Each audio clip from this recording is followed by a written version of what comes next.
Today we're coming to you from my sunny office in my house. I was kind of thinking that it isn't really fair that you get to see my mug and I don't get to see who you are and who I'm talking to.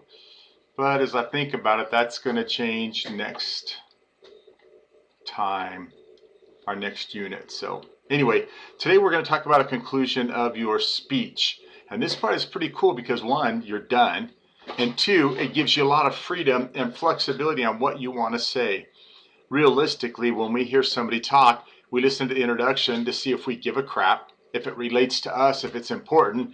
And then the middle of it sometimes gets yeah. I'm sure you know what I mean. Then the conclusion, once we know it's there, we kind of tune in again and to recap and see what's going on. So this part is really important, as is your introduction. Just to be clear, I'm pausing for emphasis, just to make sure you know what you're going to be tested on and what you really need to know is what's in your textbook. The conclusion section of your textbook is on pages 383 to 385.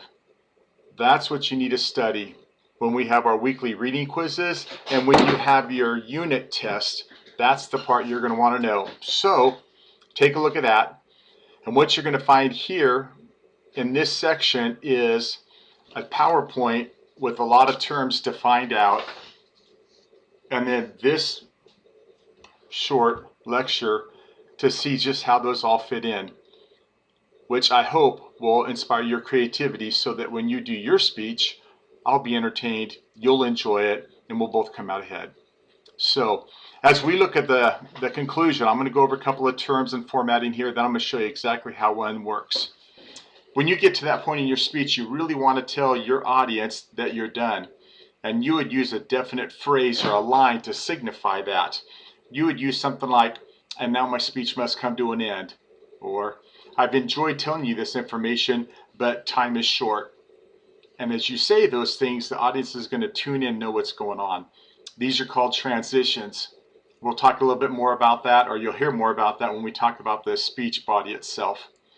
Once you do that, you're going to restate or reinforce what this talk was about. Your thesis statement, the main overarching idea of your speech. I like to talk about zombies. I think they're kind of fun. So my thesis statement for this example is going to be, zombies are real.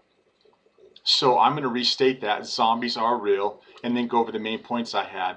Personal sightings of zombies, film depictions of zombies, and current news about zombies. And I'll go over those a little bit smoother once we get an outline. What we're doing here is giving you, the listener, a checklist of exactly what happened so you can tie those thoughts and ideas in. Now, what we really want to do is make an impact. I think of it kind of like this. The emotions are what you remember as opposed to information. You're going to remember how you felt as opposed to what you heard or what you've seen. You can think, and it doesn't take a lot of thinking, of the people that really touched your hearts. But you can't think as easy about the people that have taught you. Think about your high school teachers. Who was really close with you and who just went blah, blah, blah, blah. So anyway, hopefully I'm not one of those blah, blah, blah, blah teachers. Anyway, so what you want to do is make an impact. You could use this to a dramatic statement, have a quotation. If you can't pull anything out yourself, usually you could refer to an authority, which gives a little bit more substance. Telling a story is great, but you want to be able to tie that back in somehow. You can't just pull out new information or new evidence from a story, so make sure that weaves in really well. And whenever you do this, you really need to tie it back into the introduction. Whatever that catchy phrase was, or that attention getter, or opening with impact, you need to tie those things together. And it really puts your speech in a nice sandwich with bread on both ends. Then, as you do this, you want to challenge your audience. You really want to get their attention and then use something that they can internalize or that they can really take to heart. What is that takeaway point you want them to give?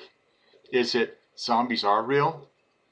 Or maybe it's an emotional tie like, I've seen a zombie and it scared the crap out of me. Scared, visual that's really going to touch their emotions. They may think you're full of crap, but it's really going to touch their emotion, and it's make that tie. Now this last one here, where it says encourage a call to action, you can see my little mouse doing the dance. To encourage them to action, whoa, we didn't want to do that though. Encourage them to action is more for a persuasive speech where you're trying to talk them into buying a product or donate their time or give service. We don't do that in informative speech. Here in this class, we are going to give an informative speech where you can talk to me about something that interests you. You're not going to try to convince me of something, but give me information. We will talk about persuasive speeches in another section, but just so you can learn about them and know the difference, not that you're going to deliver one.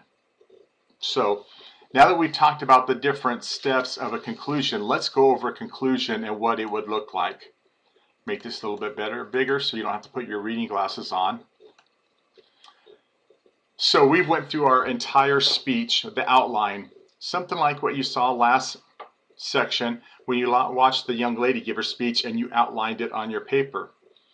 But now you're going to come to the end, and you should say something with a break light or a transition like we talked about right here that is going to tell your audience that you're finished. The break light itself, that transition is going to be something like, I must conclude my speech. Or something a little bit fancier, the time has come for me to conclude my speech. Something like that. Of course, it would be better if you flower it up, make it smell a little bit better, and you can see what I did here. Now I must conclude my speech. The required portion, you can't see my other hand, the required portion is I do air quotes. Maybe that helps. And then I put something on the tag end, so even though we know zombies are probably watching us now. Kind of gives it a little bit more information, a little bit juice, and isn't so canned or C grade material. You're going to bump yourself up to a B plus or an A minus if you're able to give this little bit of extra oomph, a little bit of power to it. Then we're going to restate our thesis, and so I would put something like, we now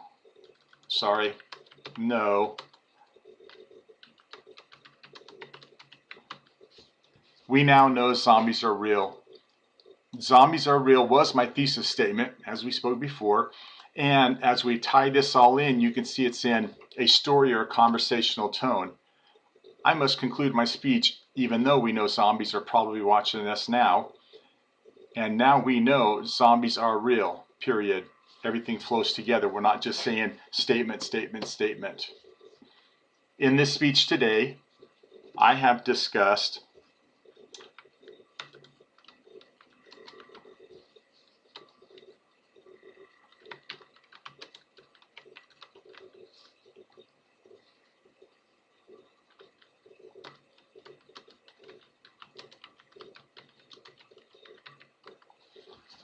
So those are my three main points, and as this is just an outline that you would speak from, it's not going to be in that total conversational tone, but let me give that to you as we have it so far.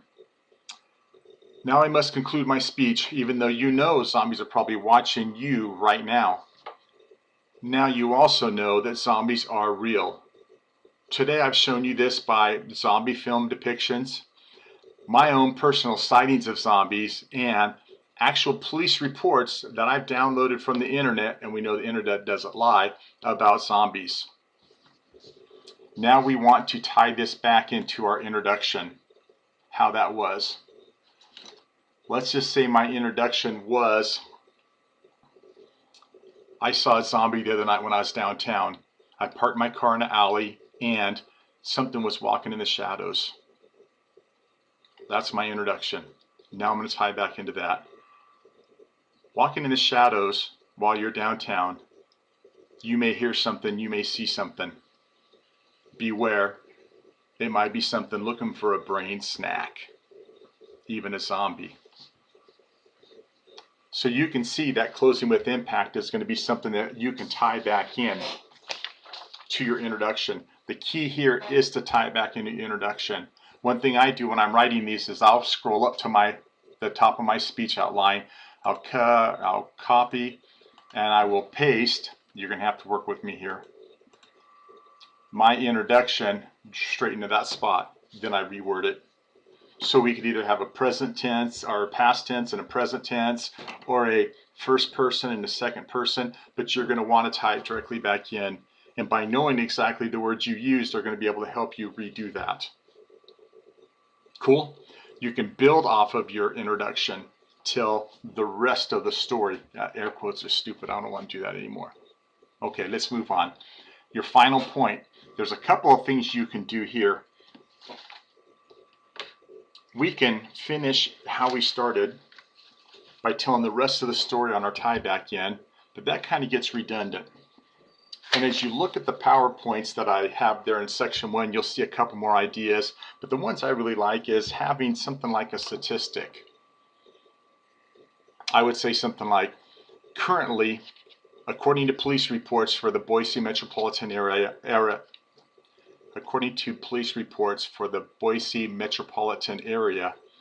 there are over 1,000 zombies here today. Good thing they only come out at night. Or that would be your figure or your number. We could talk about something as opposites. Zombies are scary. When I thought a zombie was in the alley coming at me when I was getting in my car, I was scared. But who knows? A zombie slave housekeeper wouldn't be a bad idea. Period. Drop mic, walk away. We showed that opposite between something scary and something good. The last thing that I would want to mention would be a quotation or memorable line. If we went through our tie back and we say, now we know zombies are probably real, and you may be downtown, and you may be scared, but now you have legitimacy to be scared. Insert final point here. Famous director George A. Romero has said, I expect a zombie to show up on Sesame Street soon, teaching kids to count. You would introduce that with, zombies are so prevalent. Zombies are so prevalent. Just like the one I saw downtown, that famous director George Romero said, and I expect zombies to show up on Sesame Street anytime, teaching us to count, period. Good quote, bad quote, it all depends on context. So what I want you to learn today from this is, one, that I got really cool screensavers, but your conclusion basically tells people you're done. Tune in and give them a recap. You're going to start that with a hard transition saying, now I must come to an end. A little bit of a pause so people know that and they recognize what you're saying. You're going to restate your thesis statement and recap those 3 lines, those 3 subject matters. And all these 3 things, your transition, your closing line,